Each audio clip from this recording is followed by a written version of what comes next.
आदरणीय अध्यक्ष महोदय, पीसी पब्लिक स्कूल के प्रधानाध्यापक माननीय श्री रामप्रीत जी,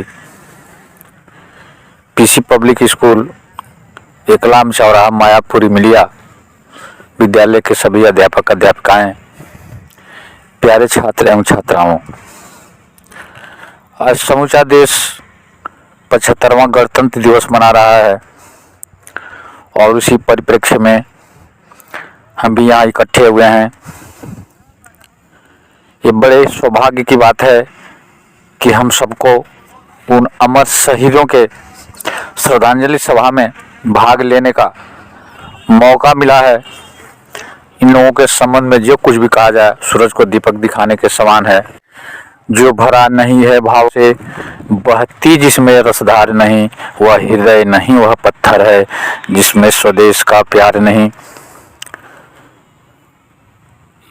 जिनके श्रद्धांजलि के लिए हम यह गणतंत्र दिवस मनाते हैं, इस आज़ादी को पाने के लिए न जाने कितने लोगों ने अपने जान की कुर्बानी दे दी, न जाने कितने दूध मुहे बच्चे अनाथ हो गए, न जाने कितने माताओं और बहनों के मांग के सिंदूर पोंछ डाले गए।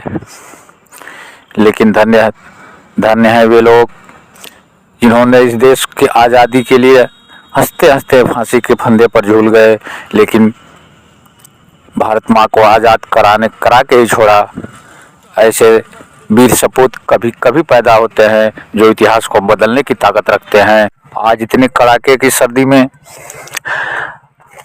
हम यहाँ आराम से इसलिए बैठे हैं, निश्चिंत इसलिए बैठे हैं कि हमारे सैनिक सीमाओं पर इस कड़ाके की सर्दी में अपने प्राणों को हथेली पर लिए देश की रक्षा करने के लिए तैनात हैं। और इतिहास गवाह है कि जब भी देश के ऊपर संकट आता है तो ये बॉर्डरों पर तैनात, सीमाओं पर तैनात सैनिक अपना प्राण दे करके भी इस देश की आज़ादी की रक्षा करते हैं। मैं नमन करता हूँ अनमर शहीदों को। मैं नमन करता हूँ आज की सीमाओं पर चौकीदारी कर रहे उन सैनिकों को जो देश के आज़ादी के लिए हर पल मर मिटने के लिए तैयार हैं। हमें नहीं भूलना चाहिए कि आज़ादी हमें बड़ी कठिनाइयों से मिली है। हमें इस आज़ादी को बचाए रखना हमारा नैतिक दायित्व है।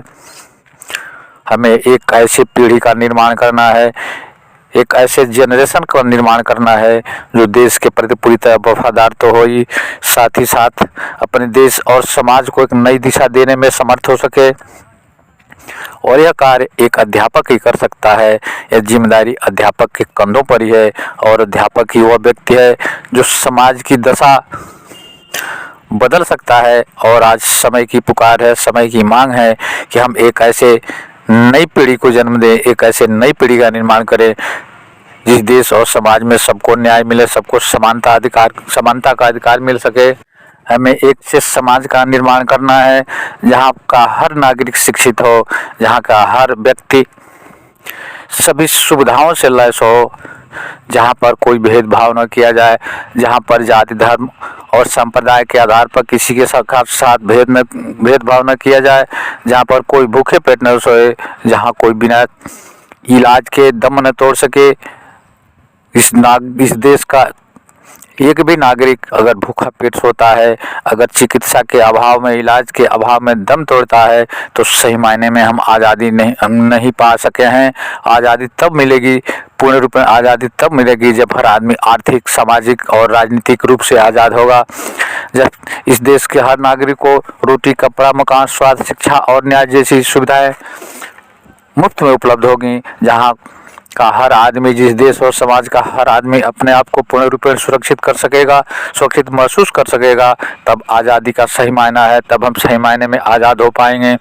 और यह व्यवस्था तभी संभव है जब हम इस देश के हर नागरिक को, एक एक बच्चे को इस तरह का पाठ पढ़ाएं, इस तरह की शिक्षा दें ताकि वो पूरे देश और समाज को अपना परिवार समझ सके, अपने परिवार की तरह समझ सके।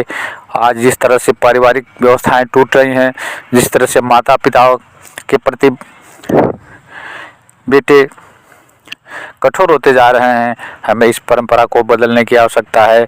हमें ऐसी परंपरा डालनी है, जिसमें माँ बाप बुढ़ापे में देवी देवताओं की तरह पूजे जाएं। आज हमें फिर से आवश्यकता है ऐसे ऋषि महर्षियों जैसे लोगों के विचारों की हमें आवश्यकता है, ऐसे एक नई पीढ़ी का निर्माण करने की, जो लोग इस समाज के हर बूढ़े माँ बाप को देवी और देवता का स्थान दे करके उनकी सेवा कर सकें, जहाँ पर मंदिरों में नहीं, परिवारों में और समाज में देवता देखे जा सकें। यह हिंदुस्तान वो हिंदुस्तान है जहाँ पर पत्थरों में भी भगवान पूजा जाता है, पत्थरों में भी भगवान देखा जाता है। हमें फिर से आवश्यकता है कि हम हर बूढ़े व्यक्ति के भीतर हम परमात्मा को देखें, समाज के हर व्यक्ति के अंदर हमें परमात्मा दिखाई दे। और जब इस देश के सारे लोगों को, जब देश और समाज के सब लोगों को एक दूसरे के भीतर परमात्मा दिखाई देना शुरू हो जाएगा, उस दिन सही मायने में हमें आज़ादी मिल सकेगी और तभी राम राज्य आ सकेगा। जिस राम राज्य की कल्पना की गई थी वह राम राज्य तभी आ सकेगा। मित्रों, आप मेरे इस वीडियो को लाइक करें और कमेंट में ज़रूर लिखें कि यह वीडियो कैसा लगा। अभी तक अगर आपने मेरे विद्रोही चैनल को सब्सक्राइब नहीं किया है तो सब्सक्राइब कर लें। मिलते हैं अगले वीडियो में एक नए विषय के साथ। तब तक के लिए नमस्कार। जय हिंद, जय भारत, वंदे मातरम।